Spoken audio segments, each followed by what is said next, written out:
Virgo, my earth babies, positive vibes, motivation, inspiration, elevation, love, light, positive energy, goodwill, peace and healing, abundance and prosperity all your way.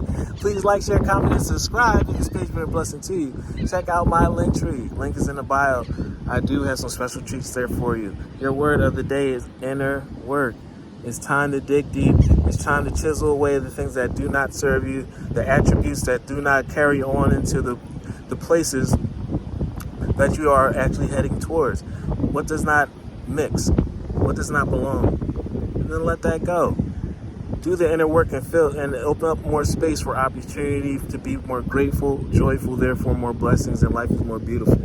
God brings me ideal situations for my inner healing. As I become aware of my weaknesses, I turn them into strengths.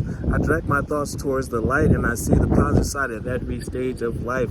Darkness turns to courage, thus I get stronger. And when you get stronger, that means bigger blessings are coming your way because you can maintain them. Love one another. Be kind to one another. Love yourself.